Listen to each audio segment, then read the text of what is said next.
John lived a very quiet life in a small town. His days were simple, almost the same every time. He worked at a small repair shop during the day, fixed cars and machines, and came back home in the evening. At night, he usually sat on his porch, listening to the crickets and watching the stars. It was his favorite habit.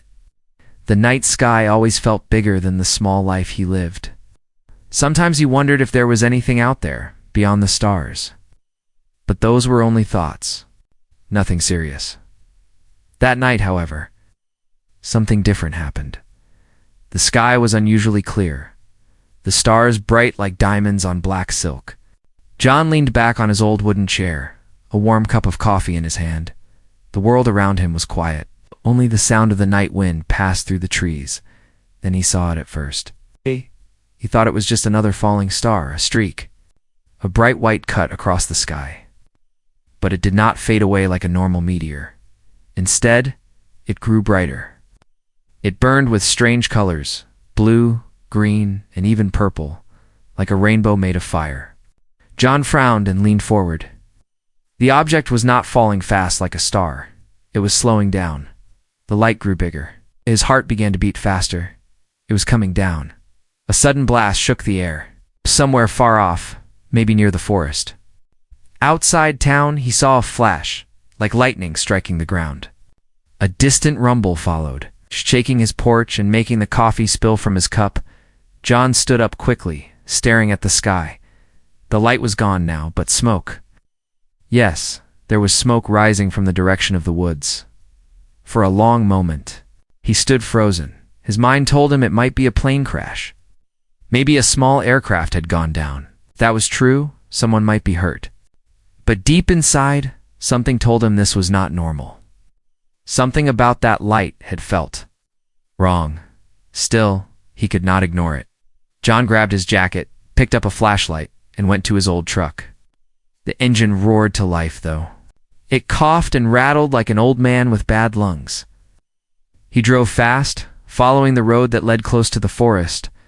The night seemed darker than usual, as if the stars themselves had dimmed. When he reached the edge of the woods, he stopped his truck. He could smell it now, burning metal and something strange like hot stone. Taking a deep breath, he entered. The forest, the flashlight beam cutting through the shadows. The trees were silent, no birds, no insects, nothing. Only the crackling sound of fire somewhere ahead. His boots crunched on dry leaves as he walked deeper. Then he saw it. A small clearing had been ripped open, trees broken, and bent outward, as if something had crashed through with great force. Pieces of metal lay scattered, glowing faintly red from heat. Smoke rose from the ground, making the air heavy. John coughed, covering his mouth. In the middle of the wreckage, a small pod lay half buried in the dirt. It was round, smooth, and nothing like any aircraft he had ever seen. Its surface glowed with soft blue light that pulsed slowly, like a beating heart. John's eyes widened. This was no plane. This was something else. He stepped closer, carefully. His flashlight reflected off the strange metal. The pod hissed, releasing steam from its side. Then he heard it. A sound at first he thought it was the wind. It came against soft, shaky, almost like crying. His chest tightened. "Hello?" he called out, his voice unsteady. "Someone there?" The sound grew clearer. It was definitely a cry. Not of a man, not even of a woman. It was the soft cry of a child. John's pulse raced. He circled the pod, searching. And then he saw her. She was lying on the ground, half hidden under a piece of metal. Little girl, but not a human girl. Her skin was pale, almost glowing in the light of the pod. Her hair was silver, fine like threads of light. And her eyes, when they opened, shone faintly, glowing with a color he could not name. Something between blue and violet. John gasped and stepped back. The girl looked weak, her breath shallow. She tried to sit up, but fell again. John hesitated.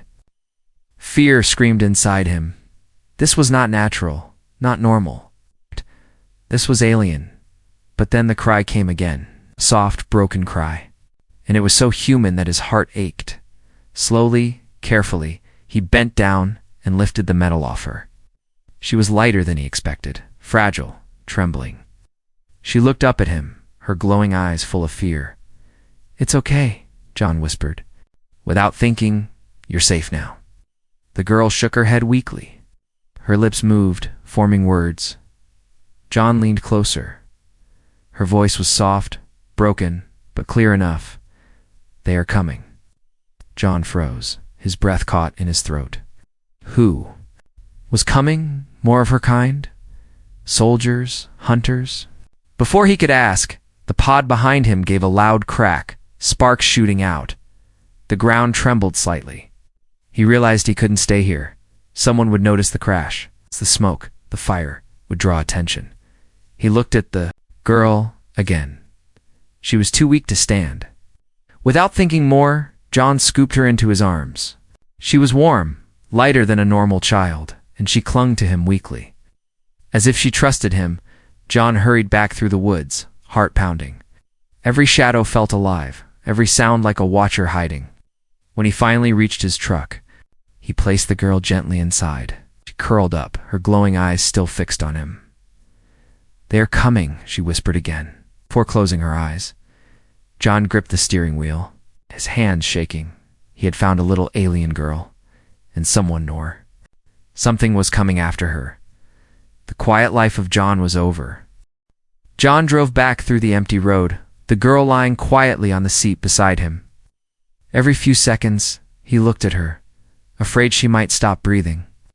She looked almost human, small and fragile, like any lost child, but her glowing eyes and silver hair told a different story. The truck rattled and shook as it moved. The night outside was silent, but John's mind was not. Questions filled his head like a storm. Who was she? Where had she come from? What did she mean when she said, "They are coming"? He gripped the wheel tighter. The smell of smoke from the crash still clung to his clothes. At any moment, he expected to see flashing lights in the rearview mirror. Police. Military, or worse. But the road behind him stayed empty. Finally, he pulled into his driveway. His house stood alone, a simple wooden place at the edge of town. He killed the engine and sat for a moment in the dark, breathing hard. Then he looked at the girl again. Her eyes were half closed, but when she noticed him staring, she whispered, one word, "Safe." John swallowed. "Yes," he said softly, though he wasn't sure. Safe. He carried her inside, gently laying her on the old couch in the living room. She curled up like a cat, shivering slightly. John quickly fetched a blanket covering her small frame. He stood back, staring at her, unsure of what to do next. Call someone, the police? The hospital? But no, he imagined it. The moment he told anyone, she would be taken away. Scientists, government agents, they would lock her up in some lab. She would become an experiment, not a child. His chest tightened. She had trusted him. She had looked at him with fear and asked for safety. He could not betray that, so John decided. For now, she would stay hidden. The night stretched on.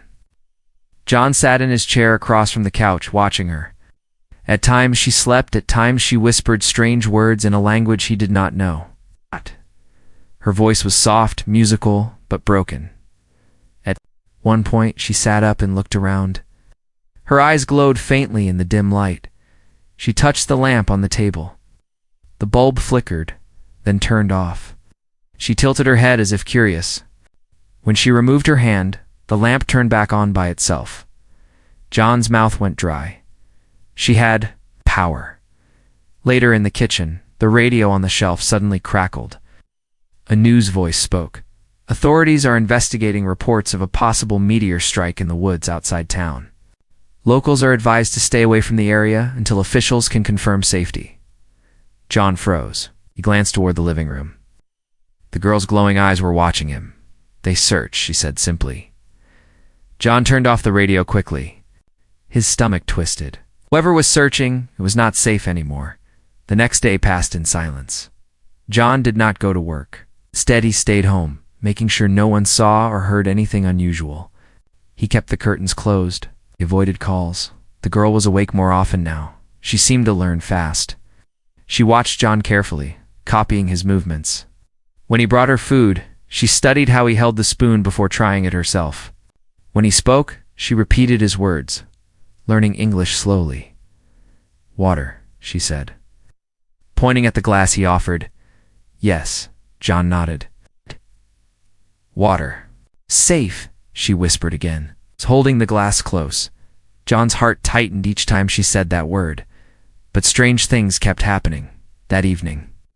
When John switched on the television, the screen went black. Then it filled with static.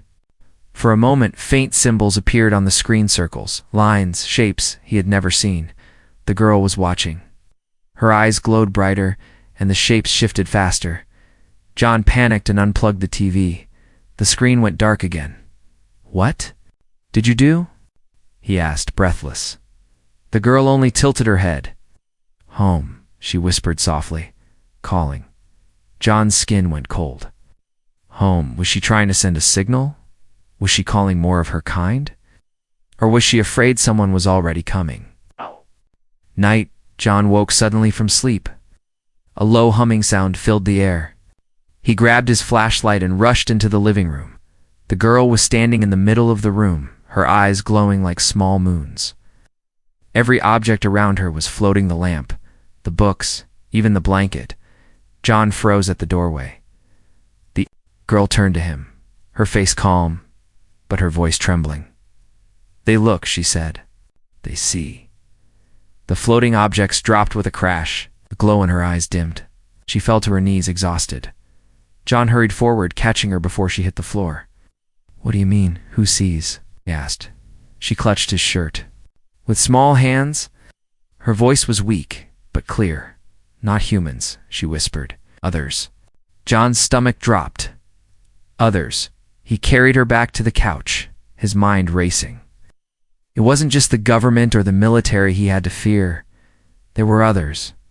Maybe her own people. Maybe something far worse. Outside, he heard the distant sound of helicopters passing in the night sky. Searchlights moved over the forest, beams of white cutting through the darkness. He shut the curtains tighter. The girl stirred in her sleep, her voice faint. "Don't open the door." John stared at her, his pulse racing. "What door? What's going to knock?" The house felt smaller now, surrounded by shadows, surrounded by eyes he could not see, and for the first time in his quiet life, John realized he was trapped in something far bigger than he had ever imagined. The night stretched long and heavy. John could not sleep. Every sound outside made him flinch. The alien girl's words kept echoing in his mind. "Don't open the door." Sat by the window, staring into the dark yard. The street was empty, yet he felt watched. His old house creaked with the night wind. The clock ticked slowly on the wall, each sound louder than it should have been. On the couch, the girl lay still under the blanket. Her glowing eyes were closed, but John wondered if she truly slept. Sometimes even in her dreams, she whispered strange words in her own language. John's chest tightened. What had he gotten himself into? 3 nights ago, his biggest worry was fixing cars and paying bills. Now, he was hiding an alien child who claimed they were coming. By morning, John decided to act normal. He left the house for a short while just to keep up appearances. At the small repair shop, people were already talking about the crash in the forest. "Military's out there," one man said. "Saw trucks going in last night? Big operation." Another shook his head.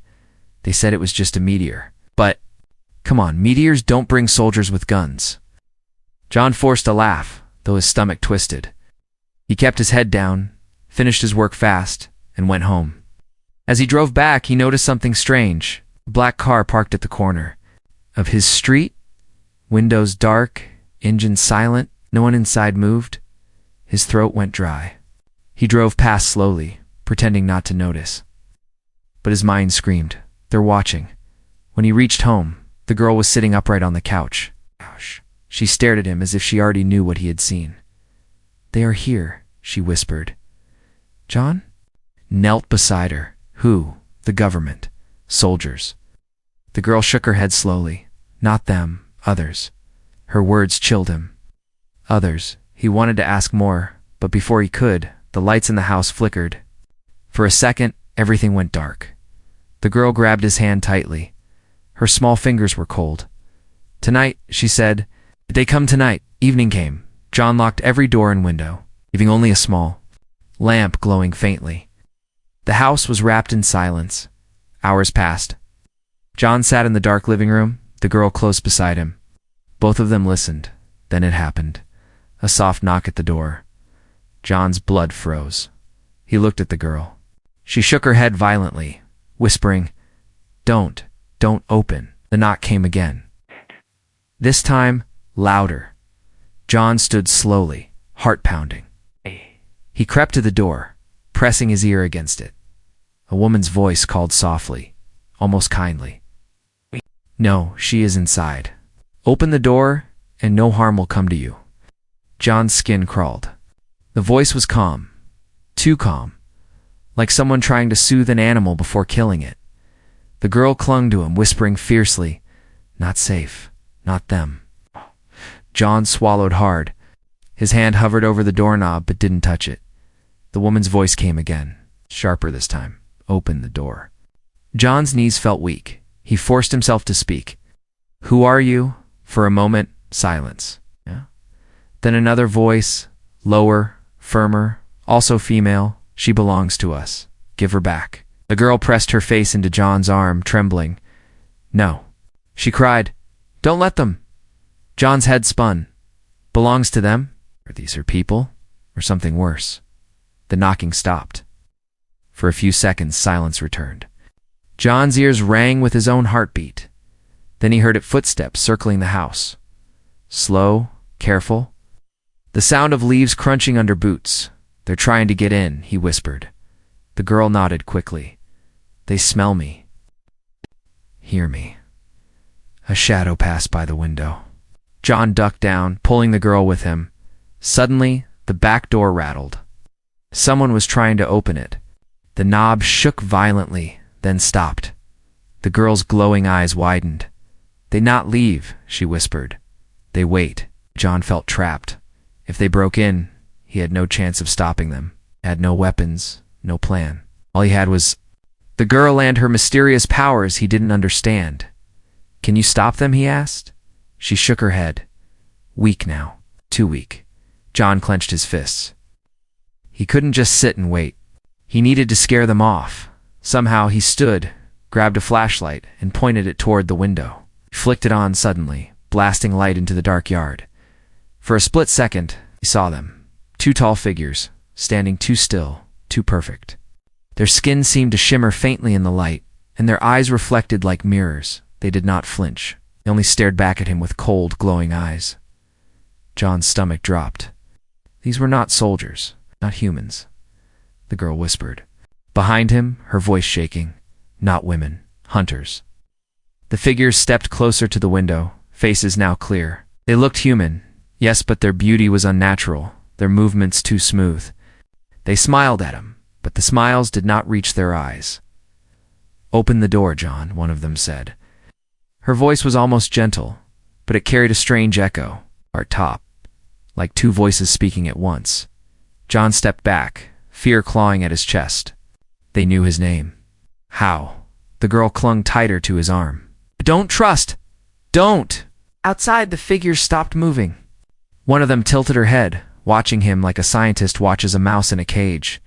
Then, slowly, they turned and walked back into the darkness. The yard was empty again. Silence fell. John didn't move. He didn't breathe. His heart thundered. In his chest, finally he looked down at the girl.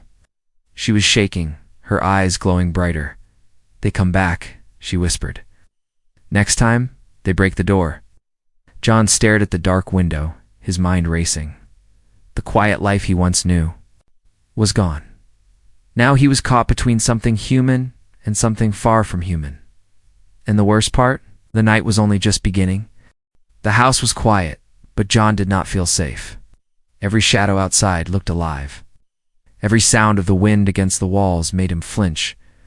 The girl's warning kept repeating in his head. Next time they break the door. He barely slept. That night, instead, he sat in his chair with a baseball bat across his lap, listening, waiting. By morning, Nothing had happened. But John knew silence did not mean safety. That afternoon, he tried to calm himself. He made breakfast for the girl, scrambled eggs and toast. She watched the food carefully, then copied his movements with the fork. "Egg," she said softly. Repeating the word, John managed a small smile. "Yes, egg." She looked proud of herself, as if learning the word gave her strength. But then her expression darkened. Her glowing eyes shifted toward the window. "Not safe," she whispered. John turned quickly. A shadow passed by. His chest tightened. Someone was outside. The knock came a moment later. 3 sharp knocks. Firm, confident. John froze. The girl shook her head violently, her silver hair falling over her face. Don't open. Don't open." His hands trembled as he stepped toward the door. He pressed his ear against the wood. A woman's voice called, calm and smooth. "John, we know she is inside. Let us in." John's stomach dropped. The same voice as last night. He didn't reply. His hand hovered over the doorknob but refused to touch it. Then the voice came again, sharper this time. "She is not yours. She is ours. Open the door." The girl grabbed his arm, whispering fiercely, "No, they lie. Da!" John's heart pounded. He could not think clearly. Finally, he forced himself to ask, "Who are you?" For a moment, silence. Then the answer came. "We are her guardians. She must return with us. If you keep her, you put yourself in danger." Guardians. John's mind spun. Could it be true? Were they here to protect her? Was this a trick? The girl's glowing eyes filled with tears. She shook her head. "Not guardians. Hunters." John's throat went dry. The doorknob twisted. The wood creaked as pressure pushed against it. John held it tightly, his knuckles white. "Open it, John," the woman's voice said again. "If you refuse, we will take her by force." The silence broke. A loud bang shook the door. John stumbled back, dragging the girl with him. Then suddenly the door opened, but not with violence. It opened slowly, almost politely, swinging inward. 2 women stood there.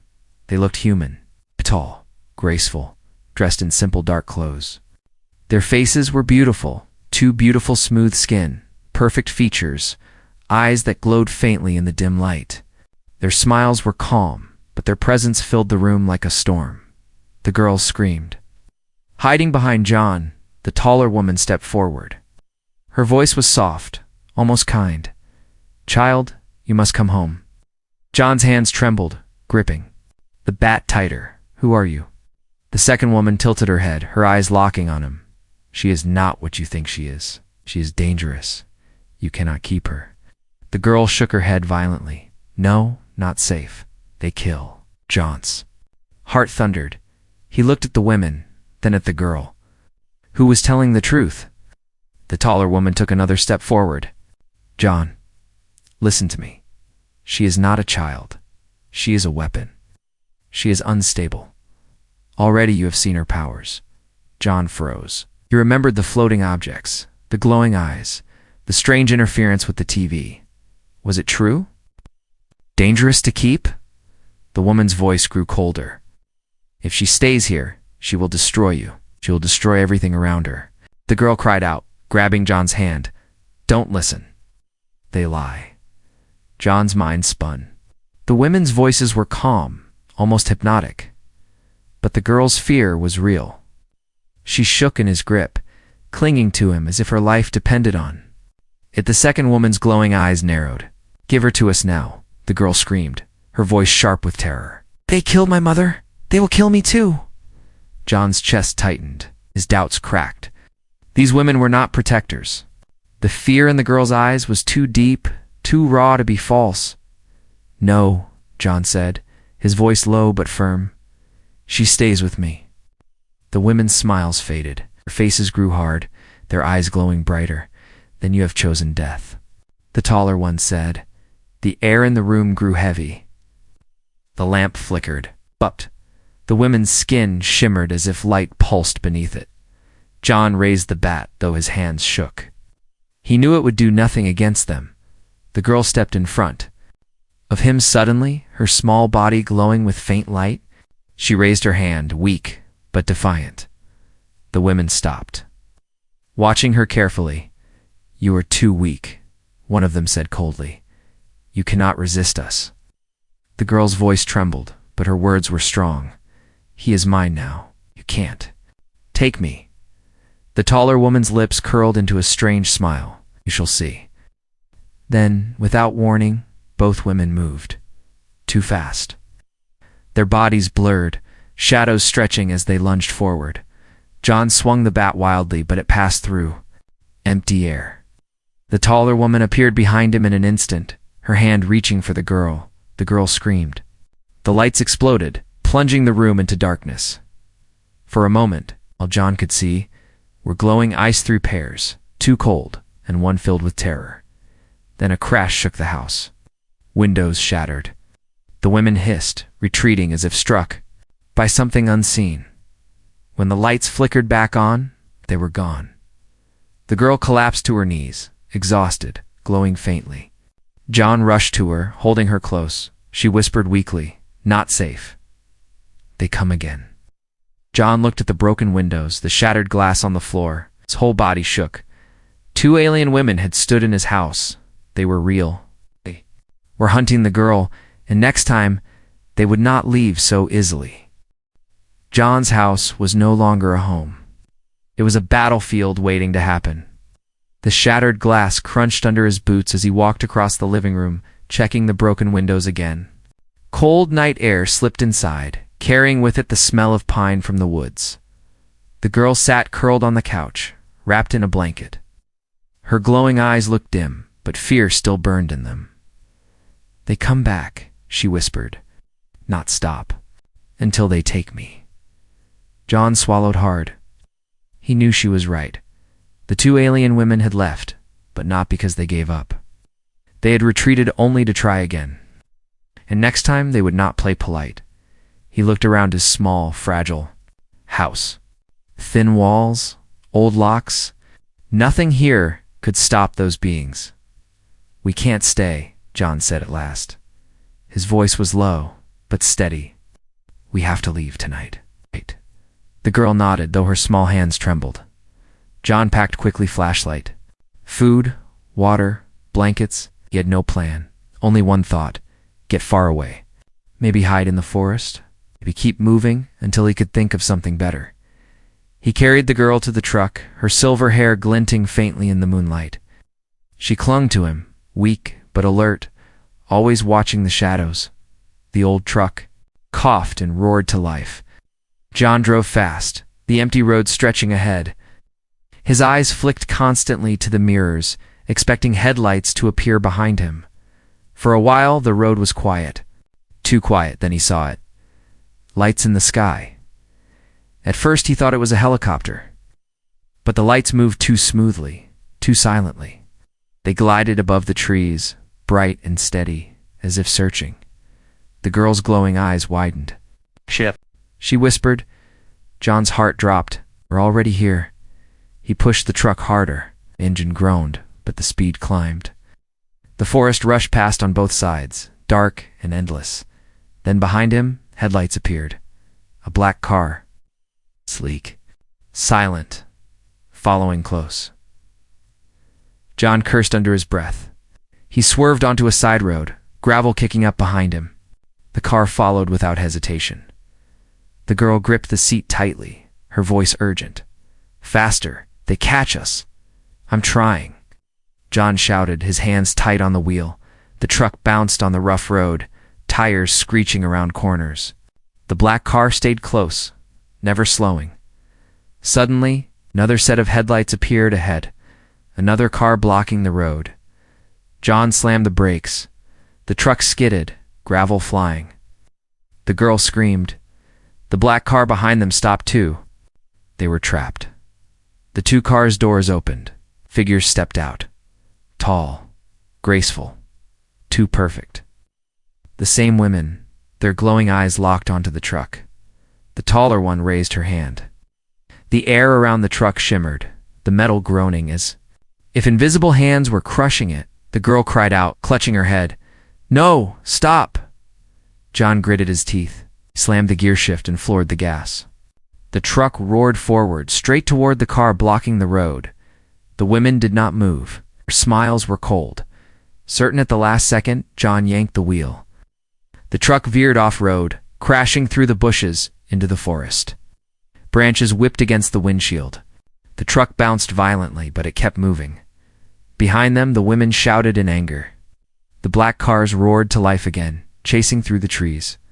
The forest closed around them, dark and wild. The truck tore across uneven ground, headlights flashing over roots and rocks. The girl pressed against John's side, her eyes glowing brighter now. They follow. They never stop. John's jaw clenched. Ow. Then we make them stop. Suddenly the truck hit a deep dip. The tires slammed into the ground with a crash. Smoke hissed from under the hood. The engine coughed, sputtered, and died. "No, no, no," John muttered, turning the key again and again. The engine refused. The girl tugged his sleeve urgently. John looked back. Through the trees, the glow of the black cars drew closer. He grabbed the bag, pulled the girl out of the truck, and ran into the woods. Branches scratched at his face, roots caught his boots, but he didn't stop. The girl's small hand clung tightly to his. Behind them, the car stopped. Doors slammed. The women entered the forest, moving like shadows. John's lungs burned. His legs screamed, but he kept going. Then, a humming sound filled the air. John glanced up, panned, his breath caught. Above the trees, massive and silent, a shape moved. Smooth metal, glowing with lines of light. A ship. The girl's eyes widened. Their ship, they call it. John stumbled to a stop, staring. The ship hovered, beams of white light sweeping the forest floor like searching eyes. The girl pulled at his hand desperately. "Hide, now." They dropped behind a fallen log, panting.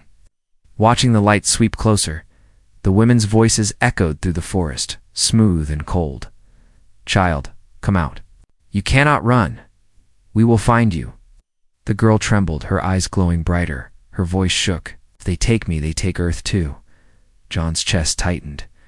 He wanted to ask what she meant, but there was no time. The white beam stopped. Just a few feet away, the air buzzed with strange energy. John's skin prickled. The girl pressed against him, her small body shaking. Then suddenly the beam flickered and moved away. The ship drifted deeper into the woods, for now they were safe. But John knew it would not last. He looked at the girl, his face set. "We can't keep running forever. We need to know the truth." The girl met his eyes, glowing faint in the dark. She nodded slowly. "I tell you, but you must believe." Her voice was soft, but her words carried weight. John's heart pounded. He didn't know if he was ready for the truth, but he knew one thing: there was no turning back now. The chase had only just begun. The forest was quiet after the ship moved away, but the silence felt dangerous. What? John sat behind the fallen log, breathing hard, sweat cold on his forehead. The girl leaned against him, her silver hair sticking to her face, her glowing eyes tired, but alert. For the first time since finding her, John saw something different in her expression. Not just fear. Something heavier. Something she had been holding back. "You said," John whispered, his voice rough, "if they take you, they take Earth too. What does that mean?" The girl's eyes flickered with light. She pressed her small hand against her chest as if steadying herself. "I tell you now," she said softly, "but you must not leave me after, promise." John looked at her, unsure if he could promise something he didn't understand. But the thought of her alone, hunted, made his chest tighten. "I promise," he said. The girl closed her eyes.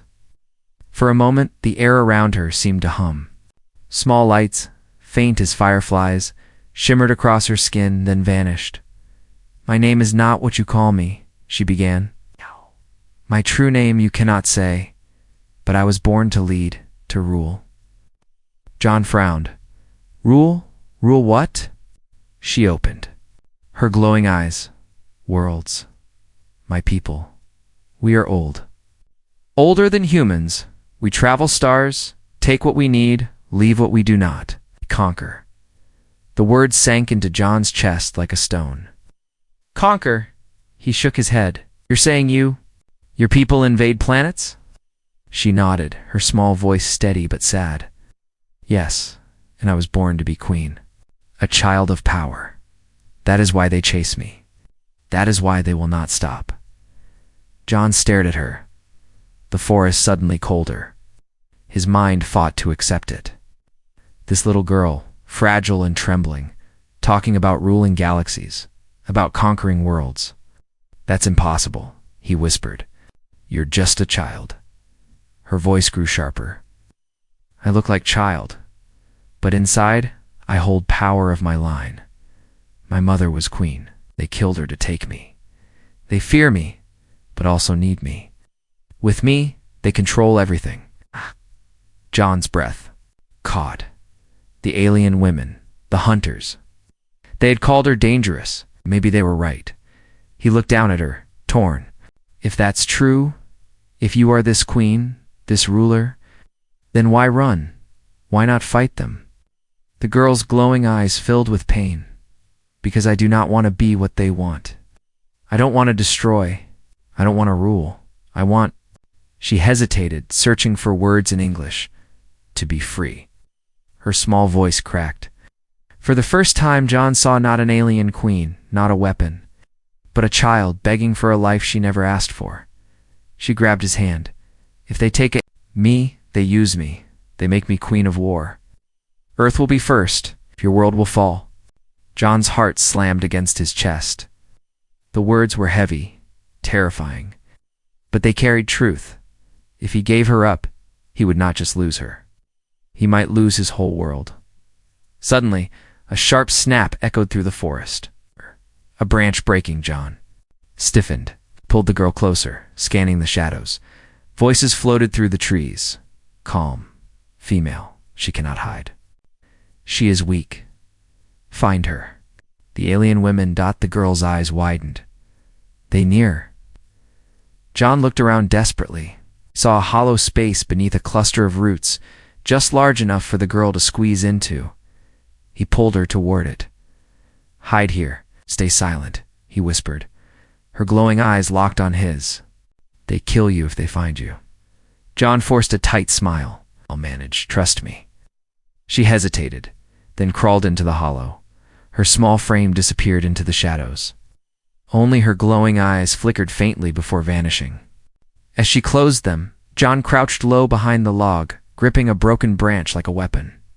His heart pounded as footsteps grew louder. 2 figures appeared, moving between the trees with unnatural grace. The alien women? Their skin shimmered faintly, their eyes glowing cold and sharp. They stopped, standing only a few feet away. She is close, the taller one said. Her voice echoed like 2 voices at once. The other nodded. The human hides her, foolish. He does not know what she truly is. John's grip on the branch tightened.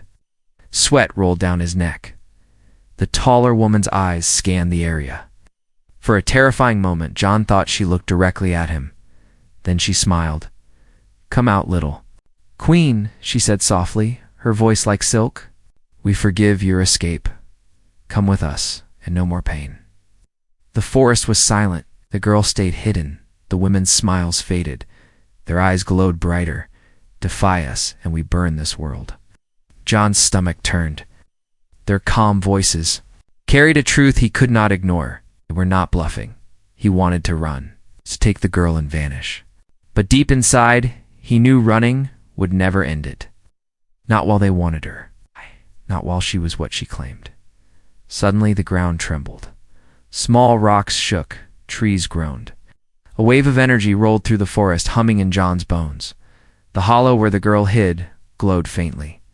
Light spilled out, brightening the roots like fire. The women turned instantly, faces hard. She awakens, one hissed.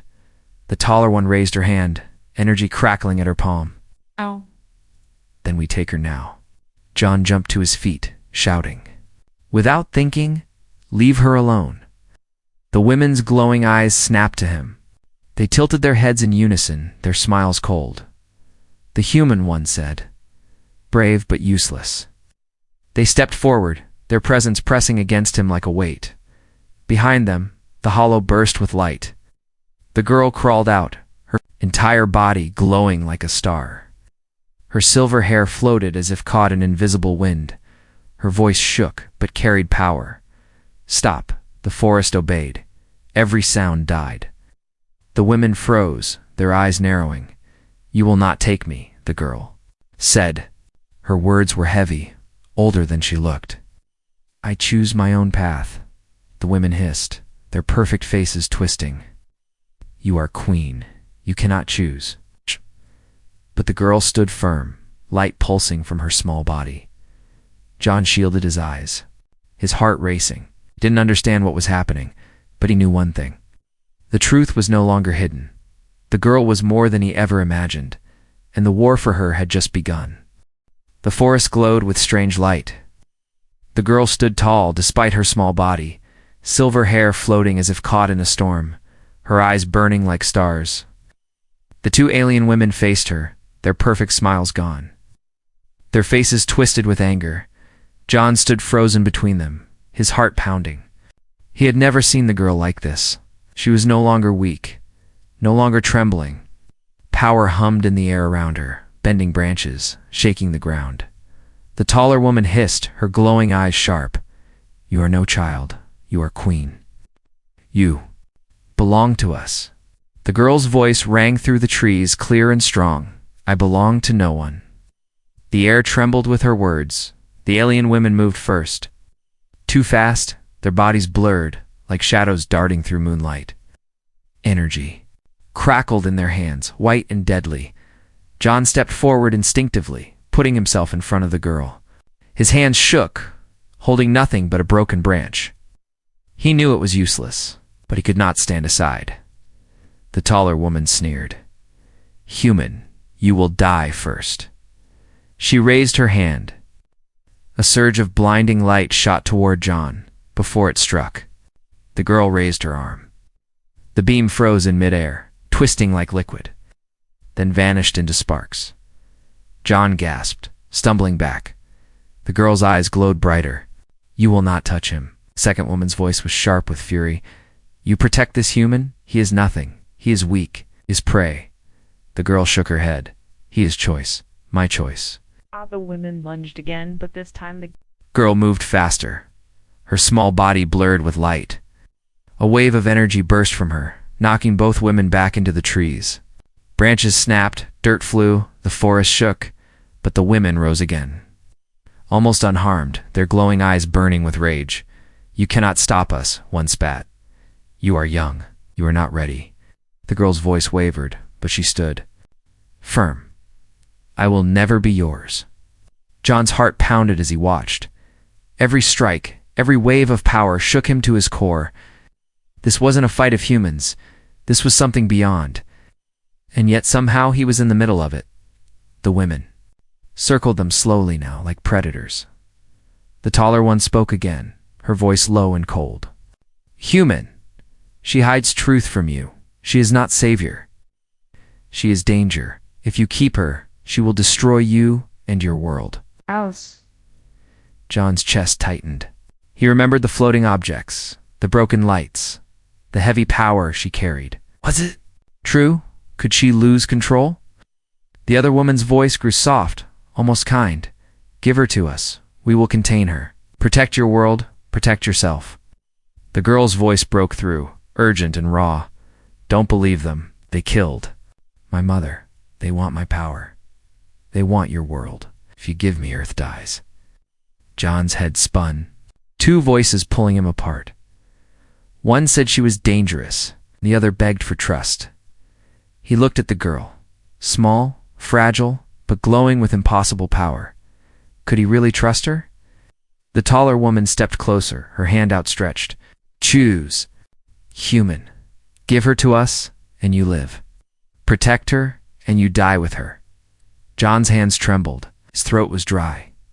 This was it. The final choice. For a long moment, silence filled the forest. Then John stepped in front of the girl again, his voice steady. "She stays with me." The alien woman's eyes flared with rage. "Then you have chosen death." They lunged together. Faster than bullets, the girl screamed. Her light exploded outward, brighter than the sun. The forest shook. Trees bent and snapped. The ground split. Time itself seemed to slow. Leaves hung frozen in the air, drifting like they were trapped in. Glass Dot, John stood in the center of it all, his body frozen, but his eyes wide. The women hung midair, their faces twisted in shock. Their movements locked. The girl floated above the ground, glowing brighter and brighter. Her voice echoed not just in sound, but inside John's head. "No more running, no more chains. I am free." The women screamed, but their voices broke apart in the stillness. The light swallowed them whole. Their bodies dissolved into dust, scattered into the frozen air. The forest fell silent. Time snapped back. Leaves dropped. The wind returned. The light faded, and the girl collapsed. John rushed forward, catching her in his arms. She was trembling, her glow almost gone. Her voice was weak but steady. "They're gone, for now, but others will come. Always more." John held her close, his chest heavy. "Then we'll fight them together." She looked up at him, her glowing eyes dim but full of something new. "Trust. You chose me," she whispered. John nodded. "Yes, I chose you." Above the forest, the night sky stirred. Far away, beyond the stars, something answered. Lights flickered. In the heavens, faint but growing, as if more ships were awakening. The girl saw them. Her small hand gripped John's shirt. "Earth is part of my world now," she said softly, "and my world never stays quiet." John's heart pounded as he looked up at the sky. The battle was won, but the war had only begun.